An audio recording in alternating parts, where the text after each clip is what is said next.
আমরা যখন ট্যাবের মধ্যে নামটা পরিবর্তন করতে যাব তখন আমরা এই টাইটেল ট্যাগটা ব্যবহার করব।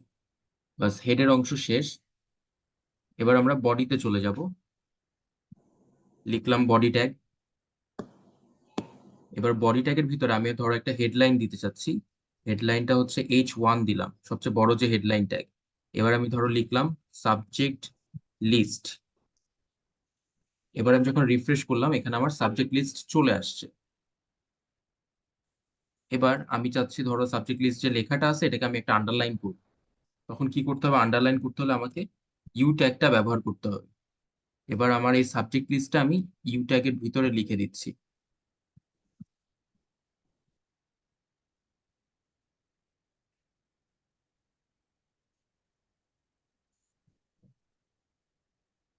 এবার যখন আমি সেভ করব আমার লেখাটার মধ্যে কিন্তু আন্ডারলাইন চলে আসছে।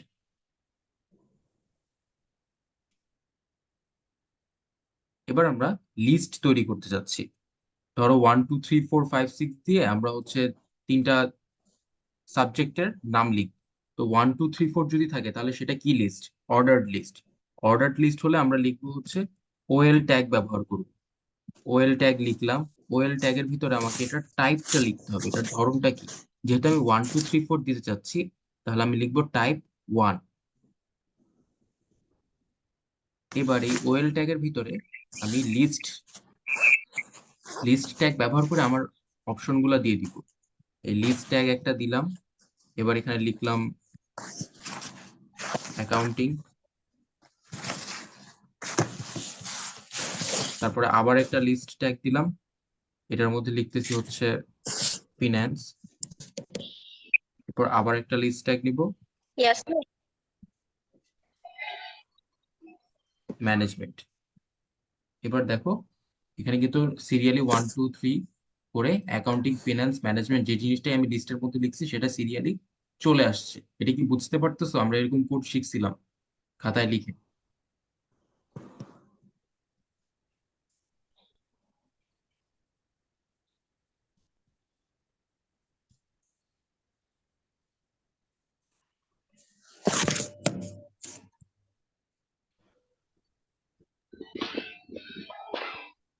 এবার আমরা দেখবো আনঅর্ডার্ড লিস্ট কেমনে তৈরি করে। আনঅর্ডার্ড লিস্টের জন্য আমরা দেখছিলাম হচ্ছে ইউএল ট্যাগ ব্যবহার করতে হবে। ইউএল ট্যাগের মধ্যে আবার ধরন আছে তিন ধরনের। একটা হচ্ছে ডিস্ক, আরেকটা হচ্ছে সার্কেল, আরেকটা হচ্ছে আহ চতুর্ভুজ, সরি স্কোয়ার থাকে। তো এখন ধরো আমি ডিস্ক দিলাম, তাহলে টাইপ দিয়ে লিখবো আমি ডিস্ক। তারপরে এখানে আমি আবার লিস্ট আকারে তিনটা পয়েন্ট লিখতে চাই।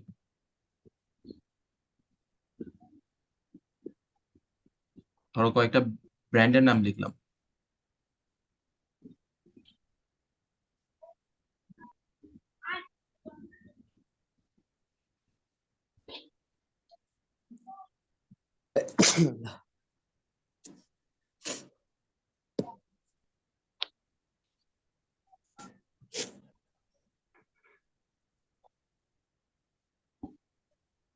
আমি হচ্ছে এখানে তিনটা জুতার ব্র্যান্ডের নাম লিখলাম। তো এখানে আমি যেহেতু ইউএল লিখছি আর টাইপ দিচ্ছি হচ্ছে ডিস্ক, আমার কিন্তু এই ধরনের ফিল আপ করা পয়েন্ট চলে আসছে। এখন যদি আমি এই ডিস্কটাকে চেঞ্জ করে সার্কেল লিখে দিই, একটু খেয়াল করো, যদি আমি সার্কেল লিখে দিই আমার কিন্তু এই পয়েন্ট গুলা চেঞ্জ হয়ে গেছে। আবার যদি এখন এই সার্কেলের জায়গায় স্কোয়ার লিখি, তারপরে দেখো এগুলা স্কোয়ার আকারে হয়ে গেছে। তো এভাবে ইউএল এর মধ্যে টাইপ চেঞ্জ করে আমরা ইচ্ছা মতো কাস্টমাইজ করতে পারবো।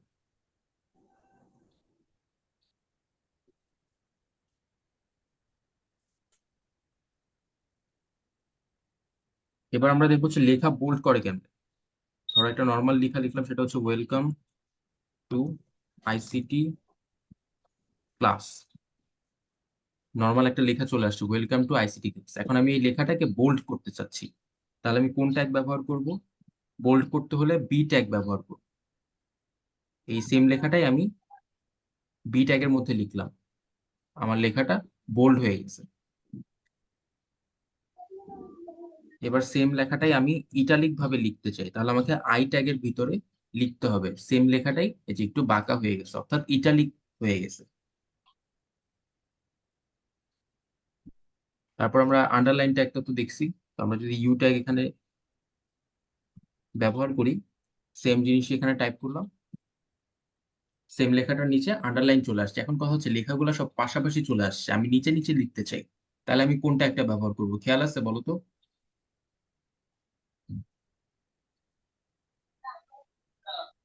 মোস্তাকিম, মোস্তাকিম আসো? ব্রেক ট্যাগ ব্যবহার করব, বিআর। এই যে ব্রেক বিআর ট্যাগটা ইউজ করলাম ওয়েলকাম টু আইসিটি লেখার পরে, আর এই যে বোল্ড লেখা যেটা সেটার আগে। এখন দেখো যদি আমি এটা সেভ করি, লেখাটা নিচে নেমে যাবে। এই যে সেভ করলাম, এতটুকু পর্যন্ত নিচে নেমে গেল। সেম ভাবে যদি আমি প্রত্যেকটার পরেই বিআর ট্যাগটা ইউজ করি,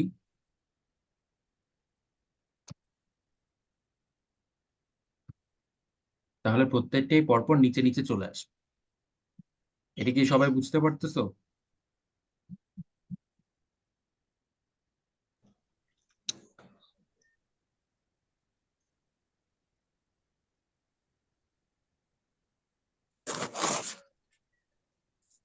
এবার হচ্ছে আমরা সাবস্ক্রিপ্ট আর সুপারস্ক্রিপ্ট দেখবো। A plus B whole square equal a square plus two a b plus B square, এই ফর্মুলাটা তো সবাই জানি, তাই না? এখন এই জি স্যার। ফর্মুলাটাই আমরা এখানে লিখবো।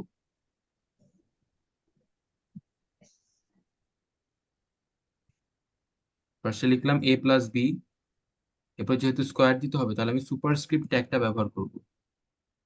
সুপারস্ক্রিপ্ট ট্যাগের মধ্যে টু লিখলাম, দেখো এ প্লাস বি স্কোয়ার চলে আসছে। আর এখানে একদমই গ্যাপ নাই, যেহেতু আমি ব্রেক ট্যাগটা দিই নাই। আমি আরো কয়েকটা ব্রেক ট্যাগ যদি এই জায়গায় দিয়ে দিই, তাহলে আমার অনেকগুলো লাইন গ্যাপ হয়ে যাবে। এই যে লাইনটা গ্যাপ হয়ে গেল।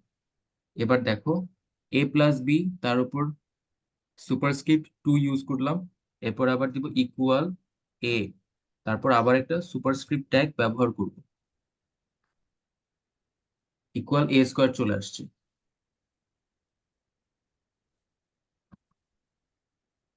তারপর আবার লিখতে চাচ্ছি প্লাস, স্পেস দিলাম two a b plus B, এবার সেভ করলাম।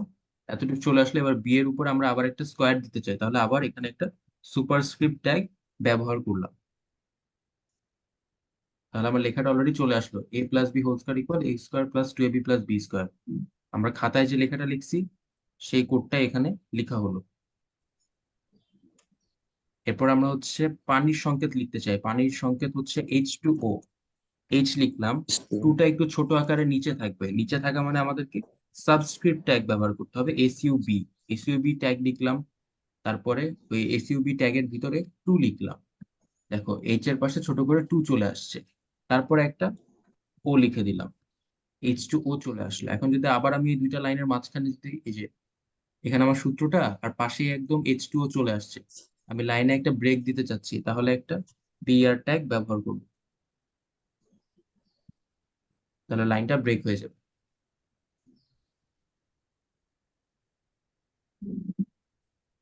সেম ভাবে যদি এইচ টু এসও ফোর এই সংকেতটা লিখতে চাই, তাহলে ফার্স্টে লিখবো এইচ, তারপরে টু যেহেতু নিচে হবে তাহলে আমাকে একটা সাবস্ক্রিপ্ট ট্যাগ ব্যবহার করতে হবে, সেটার মাঝখানে টু লিখলাম, এইচ টু হয়ে গেল। তারপরে এস ও লিখতে হবে, ক্যাপিটাল লেটার এস ও লিখলাম, ফোরটা আবার ছোট হবে, তার মানে ফোরটাকে সাবস্ক্রিপ্ট ট্যাগের ভিতরে লিখতে হবে। সাবস্ক্রিপ্ট ট্যাগ লিখলাম, এটার ভিতরে এবার ফোর লিখলাম, আমার এইচ টু এসও ফোরটা এখানে চলে আসলো। এবার আমরা একটু অ্যাট্রিবিউট সম্পর্কে জানবো। এখানে যেমন এই যে ওএল ছিল, ওএল হচ্ছে যে আমার এই অর্ডার লিস্টটা, ওএল হচ্ছে আমার এই অর্ডার লিস্টটা। এটাকে আমি হচ্ছে বাম পাশে তো লেখা আসছে, আমি লেখাটাকে বামে না লিখে মাঝ বরাবর লিখতে চাইতেছি। তাহলে আমি কি করব? যখন আমি ডান পাশ বাম পাশ চেঞ্জ করতে চাবো, তখন আমাকে অ্যালাইন ইউজ করতে হবে। অ্যালাইন হচ্ছে একটা অ্যাট্রিবিউট বা বৈশিষ্ট্য। ধরো এই ওএল ট্যাগের মাঝখানে আমি লিখলাম অ্যালাইন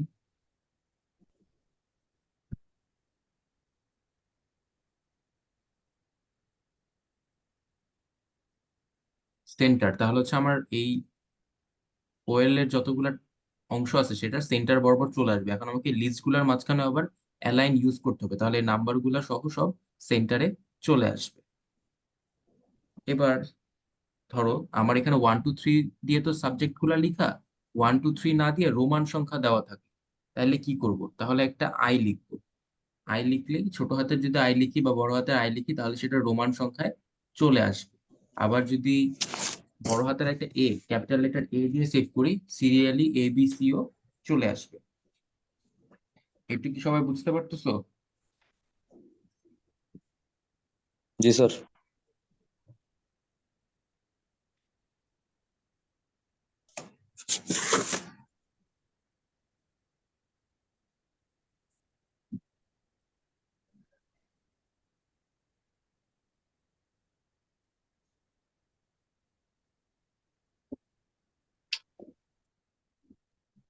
এটা কি মিউট হয়ে গেছে ভাইয়া?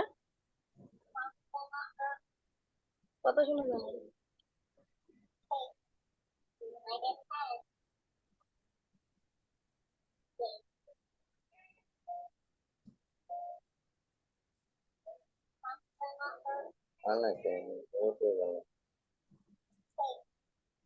আচ্ছা, আমরা কি লাস্ট টাইম ইমেজ ট্যাগ করছিলাম?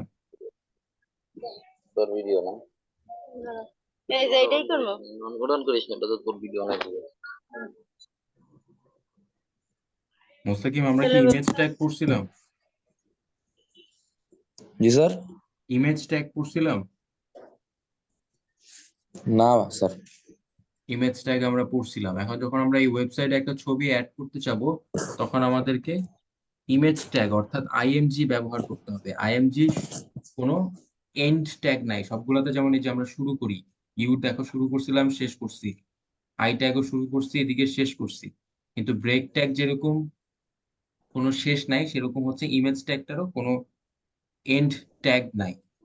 ওকে, এটার মধ্যে এখন ইমেজের মধ্যে আমাদেরকে একটা অ্যাট্রিবিউট ব্যবহার করতে হয়, সেটা হচ্ছে এসআরসি বা সোর্স, যে আমি যে ছবিটা অ্যাড করব সেটার সোর্সটা কি।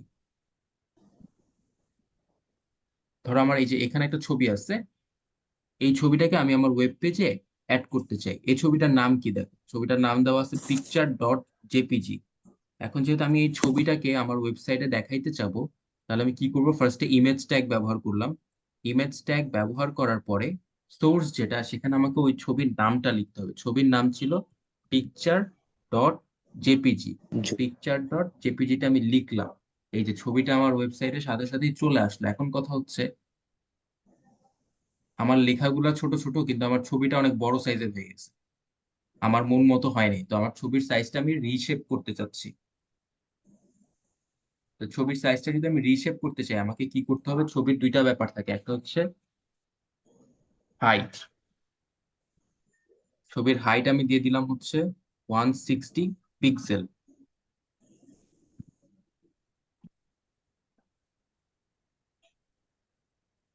লাস্ট দিন আমরা মনে ইমেজ ট্যাগ করছিলাম। তারপর হচ্ছে এটার প্রস্থ নির্ধারণ করব। প্রস্থ আমি দিয়ে দিলাম হচ্ছে 90 px। এবার যদি সেভ করি,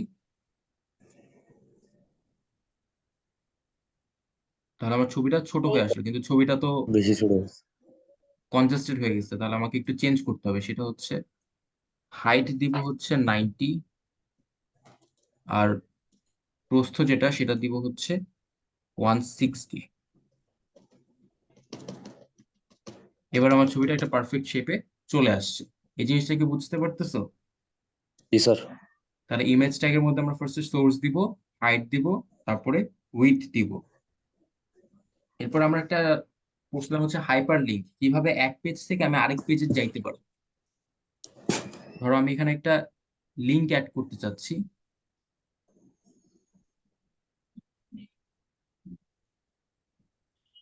লিঙ্ক অ্যাড করতে হলে আমাকে কোন ট্যাগ ব্যবহার করতে হবে? এ ট্যাগ ব্যবহার করতে হবে। একটা এ ট্যাগ নিয়ে নিলাম। এ ট্যাগের ভিতরে রেফ থাকে, HREF, এটা বলতে বোঝায় রেফারেন্স, যে আমি কি অ্যাড করতে চাচ্ছি। ধরো আমি হচ্ছে চ্যাট জিপিটি, আমি চ্যাট জিপিটিটা এখানে অ্যাড করব।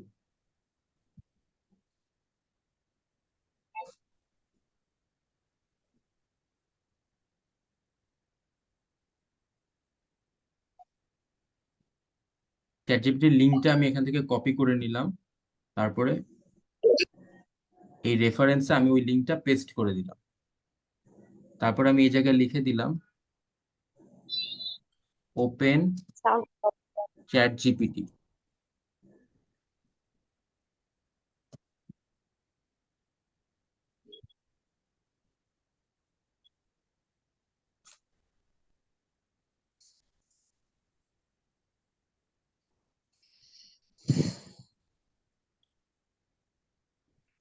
অ্যালাইন দিলাম সেন্টার, মানে মাঝ বরাবর আমার ওপেন চ্যাট জিপিটি লেখা থাকবে, যেটা একটা লিংক থাকবে। ওটাতে আমি ক্লিক করলে আমাকে অন্য একটা ওয়েবসাইটে নিয়ে যাবে। তো এখানে আমাদের একটা লেখা চলে আসছে, লিংক আকারে থাকলে কিন্তু এরকম নীল রঙের আন্ডারলাইন করা থাকে। তো এই লিংকটাতে যদি আমি ক্লিক করি, আমাকে চ্যাট জিপিটির ওয়েবসাইটে নিয়ে যাচ্ছে। যে পেজটা আমি ওখানে নিয়েছিলাম ওই জিনিসটা এখানে চলে আসছে। তাহলে যখন আমরা লিংক অ্যাড করতে যাবো তখন আমাদেরকে এই ট্যাগটা ব্যবহার করতে হবে। এই ট্যাগের মধ্যে আমরা একটা রেফারেন্স দিব। রেফারেন্সের ভিতরে থাকবে আমি যে ওয়েবসাইটটা অ্যাড করতে চাচ্ছি সেই ওয়েবসাইটের লিংকটা এখানে থাকবে রেফারেন্সে। তারপর আমি অ্যালাইন বলতে হচ্ছে ডানে দিব বামে দিব না মাঝখানে রাখবো সেটা। তারপর আমি আমার লেখাটা লিখবো, যে ওপেন চ্যাট জিপিটি লিখছি, ওপেন চ্যাট জিপিটি লেখাটা এই কারণে আসছে কারণ আমি এই ট্যাগের ভিতরে ওপেন চ্যাট জিপিটি লিখছি। এখানে আমি যা লিখতাম, যদি আমি মুস্তাকিমের নাম লিখতাম তাহলে মুস্তাকিমের নাম চলে আসতো। আর চাইলে মুস্তাকিমের ফেসবুক আইডি এখানে দিয়ে দিতে পারতাম, তাহলে এটা ক্লিক করলে মুস্তাকিমের ফেসবুক আইডি ওপেন হয়ে যেত। লিংক কিভাবে অ্যাড করে সেটা আমরা দেখলাম। এটা কি বুঝতে পারছো? বুঝতে পারলে স্টিকার টাইপ কিছু আছে মনে হয়, লাইকটা বাটনটা ক্লিক করে দাও, তাহলে বুঝতে পারো। বা মেসেজে জানাও যদি কেউ না বুঝে থাকে। স্যার প্রথম থেকে তো আমরা দেখি নাই ঠিকভাবে, আহ, আবার যদি রিপিট করতেন। তুমি কি সাবেরা? হ্যাঁ স্যার। কতটুক দেখছো? স্যার এই যে লাস্টের এইটুক আর মাঝখান থেকে একটু দেখছিলাম, কিন্তু প্রথম থেকে দেখা হয়নি।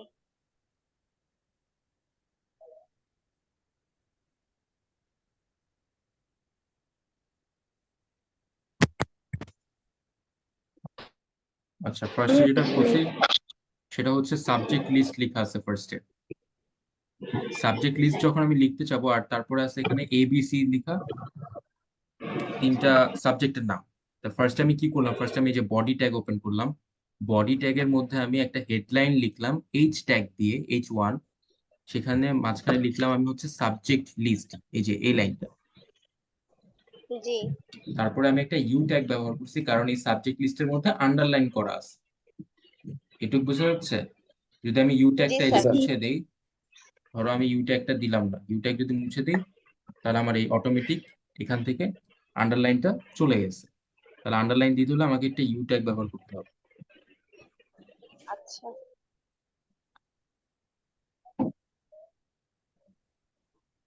আমি আন্ডারলাইনটা দিয়ে নিলাম। তারপরে এখন হচ্ছে আমার এখানে তিনটা সাবজেক্ট দেওয়া আছে, সাবজেক্ট গুলো হচ্ছে এ বি সি। তাহলে আমি এ বি সি থাকলে কি হয়, এটা হচ্ছে একটা অর্ডার্ড লিস্ট। অর্ডার্ড লিস্টের জন্য যে ট্যাগটা ব্যবহার করা হয় সেটা হচ্ছে ওএল ট্যাগ। এই যে ওএল ট্যাগটা আমরা ইউজ করছি, ওএল ট্যাগের মধ্যে এখন এটার ধরনটা দিতে হবে। এটা হচ্ছে এবিসি আকারে লেখা, তাই আমি টাইপে দিছি এ, যার কারণে তারপর হচ্ছে serially list, accounting, list tag ব্যবহার করে ফিনান্স, তারপর লিস্ট ট্যাগ ব্যবহার করে ম্যানেজমেন্ট, তিনটা সাবজেক্ট লিখছি। এরপর ওএল ট্যাগটা ক্লোজ করে দিছি, যার কারণে আমার এই তিনটা অংশ চলে আসছে।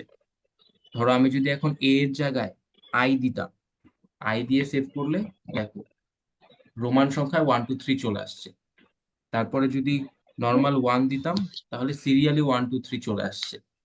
1 রোমান সংখ্যায় 1, তারপর হচ্ছে এ ধরনের যেটাই দিব সেই অনুযায়ী সিরিয়ালি আমার অর্ডার লিস্ট চলে আসবে। যেমন ছোট হাতের এ দিলাম, এখন ছোট হাতের এবিসি চলে আসছে।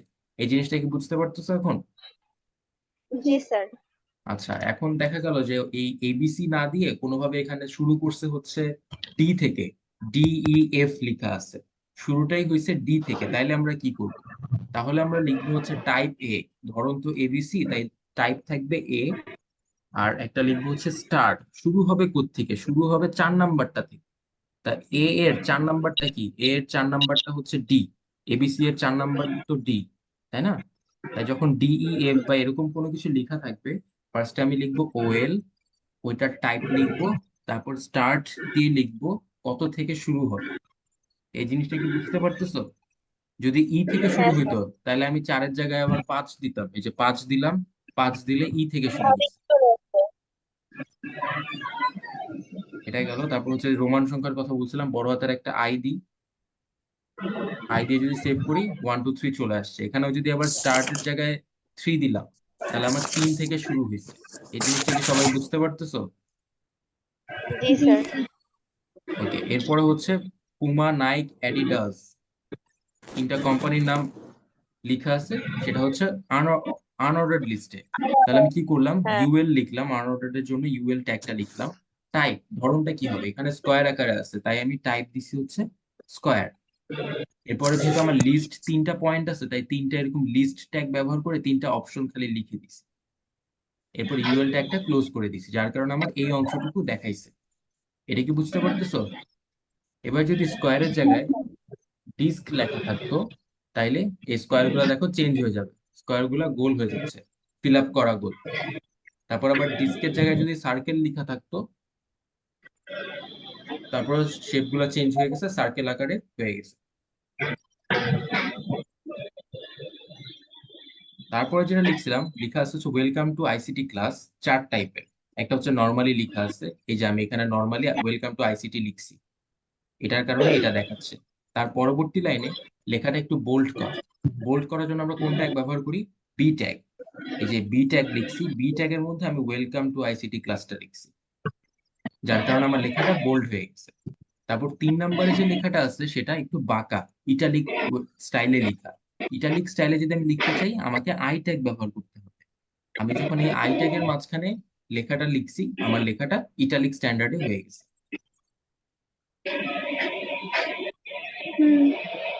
তারপরে হচ্ছে ওয়েলকাম টু আইসিটি দিয়ে আবার আন্ডারলাইন করা। আমি ইউ ট্যাগের মধ্যে লেখাটা লিখছি, যার কারণে আমার লেখাটা আন্ডারলাইন হয়ে গেছে।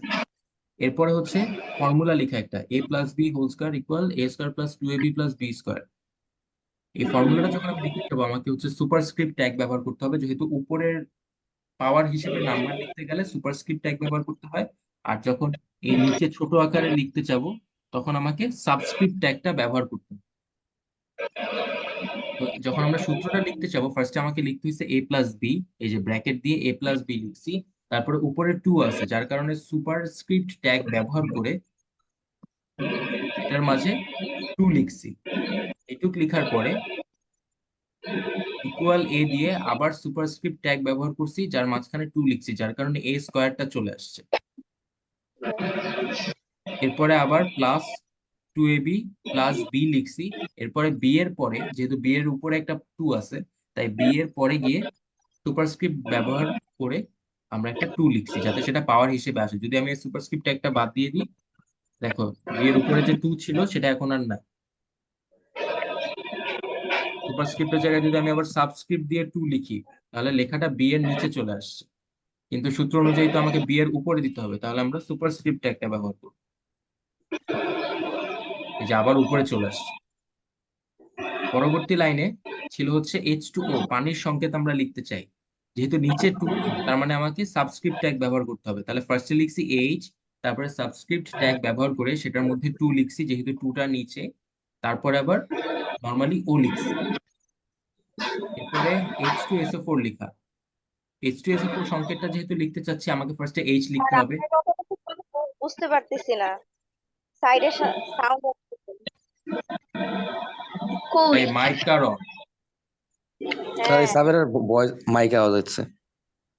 না, আমাদের তো সমস্যা হচ্ছে না, তাহলে আমার আচ্ছা স্যার আর একটু জোরে বলেন। H2O পানির সংকেত লিখবো আমরা এখন, ঠিক আছে? H2O লেখার জন্য ফার্স্টে H লিখবো। তারপরে হচ্ছে যেহেতু 2টা নিচে, তার জন্য আমরা সাবস্ক্রিপ্ট ট্যাগ ব্যবহার করব। সাবস্ক্রিপ্ট ট্যাগের মধ্যে 2 লিখবো, কারণ এখানে 2টা নিচে আছে। নিচে যখনই লিখতে চাবো, তখনই আমাকে SUB বা সাবস্ক্রিপ্ট ট্যাগটা ব্যবহার করতে হবে। এরপর আবার H2SO4 লেখা আছে, H2SO4টা লিখতে চাইলে নিচে কি কি আছে, 2 আর 4 নিচে আছে, তার মানে আমি 2 আর 4টাকে সাবস্ক্রিপ্ট ট্যাগের মধ্যে লিখবো। ফার্স্টে H লিখলাম, তারপরে সাবস্ক্রিপ্ট ট্যাগ দিয়ে সেটার মধ্যে 2 লিখলাম। এরপরে আবার SO, নর্মালি SO লিখলাম। এরপর আবার একটা সাবস্ক্রিপ্ট ট্যাগ লিখে সেটার মধ্যে 4 লিখলাম, সাবস্ক্রিপ্ট ট্যাগটাকে ক্লোজ করে দিলাম। 2 আর 4 কে আমি সাবস্ক্রিপ্ট ট্যাগের মধ্যে লিখলাম।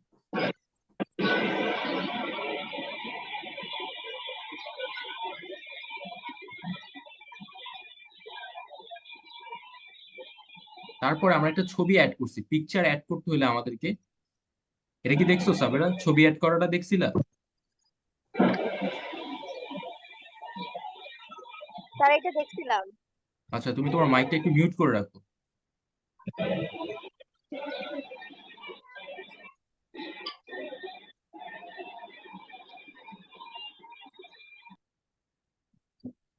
আফরোজা ইয়াসমিনের শব্দ আসতেছে। জি স্যার, তারপর বলো। হ্যাঁ, ইয়াসমিনেরটা থেকে আসতেছে শব্দ। আচ্ছা, এরপর হচ্ছে পিকচার, একটা ইমেজ আমি অ্যাড করতে চাচ্ছি। তো আমার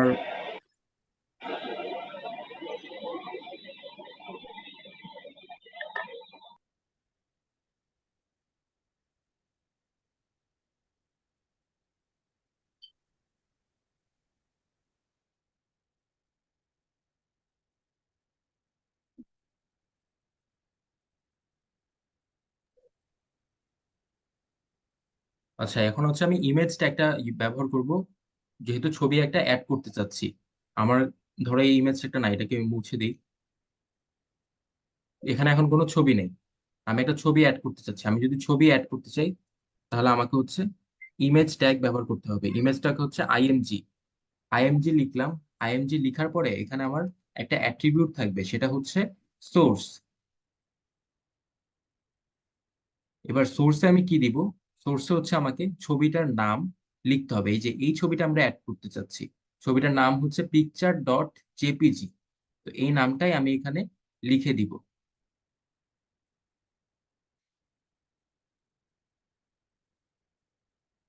লিখলাম আমি পিকচার ডট জেপিজি।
যেমন পিকচার ডট জেপিজিটা লেখার পরে আমার ছবিটা এখানে চলে আসছে, বাট ছবিটা অনেক বিশাল সাইজের চলে আসছে। আমি যেরকম চাচ্ছি ওরকম আসা নেই, আমি ছবিটাকে আরো ছোট করতে চাই।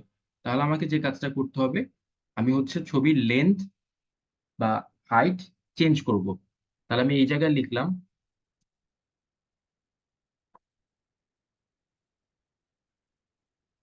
হাইট। হাইট আমি দিতে চাচ্ছি হচ্ছে 90 পিক্সেল। হাইট 90 পিক্সেল দিলাম। আর প্রস্থ যেটা উইথ, উইথ আমি চাচ্ছি হচ্ছে 180 দিতে। এই যে এখানে আমার দৈর্ঘ্য 180 আর প্রস্থ 90 হয়ে গেছে। আর ছবিটাও আমার শেপ মতো চলে আসছে। এটা কি বোঝা গেছে? তাহলে ইমেজ ট্যাগের মধ্যে আমরা হাইট আর উইথ ব্যবহার করতে পারবো। এরপর হচ্ছে লিঙ্ক অ্যাড করা। লিঙ্ক অ্যাড করার জন্য আমরা এ ট্যাগ ব্যবহার করব। এখানে হচ্ছে এ ট্যাগের মধ্যে আমাদেরকে একটা অ্যাট্রিবিউট লিখতে হয়, সেটা হচ্ছে HREF। এটা বলতে বোঝায় রেফারেন্স, যে আমি এক পেজের সাথে যখন অন্য একটা পেজকে কানেক্ট করব, তো কোন পেজটাকে কানেক্ট করতে চাচ্ছি, যে পেজটাকে, সেটার লিঙ্কটা আমাকে এখানে প্রোভাইড করতে হবে। যেমন আমি এই যে এই জায়গাটায় ফার্স্টে লিখছি এ, তারপর লিখছি HREF রেফারেন্স, এরপর লিখছি চ্যাট জিপিটির ওয়েবসাইটের লিঙ্কটা। তারপরে লিখে রাখছি হচ্ছে অ্যালাইন সেন্টার। অ্যালাইন বলতে বোঝাচ্ছে কি ডানে বামে উপরে নিচে কোথায় লিখব, সেটা জাস্ট পজিশনটা বুঝায়। তারপর আমি নাম লিখে রাখছি মোস্তাকিমের। এরপরে ট্যাগটা ক্লোজ করছি। এবার আমার এখানে যে জিনিসটা দেখাবে সেটা হচ্ছে মোস্তাকিম লেখা দেখাবে, যে মোস্তাকিম লেখা দেখাচ্ছে। এটা একটা লিঙ্ক। আমি যদি মোস্তাকিম লেখাটার মধ্যে ক্লিক করি তাহলে আমাকে চ্যাট জিপিটিতে নিয়ে যাবে। এই যে দেখো, আমি যদি ক্লিক করি চ্যাট জিপিটি ওপেন হয়ে গেল। তো এভাবে আমরা হচ্ছে একটা ওয়েবসাইটের সাথে আরেকটা ওয়েব পেজ কানেক্ট করতে পারবো।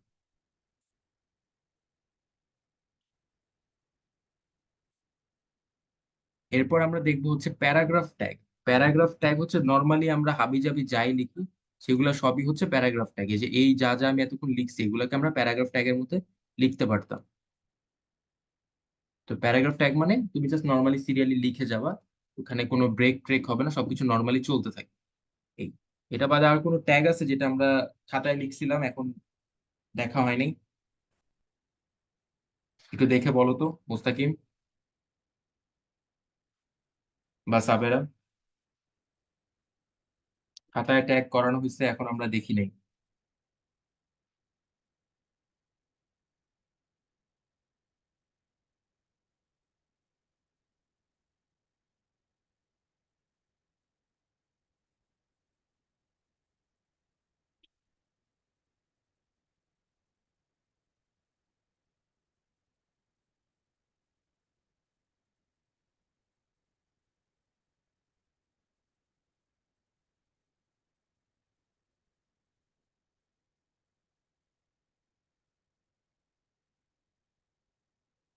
আমরা মনে হয় আরেকটা ট্যাগ দেখছিলাম যে এইচ ট্যাগ, যেটা হেডলাইনের যে ট্যাগ আছে সেটা H1 থেকে H6 পর্যন্ত থাকে।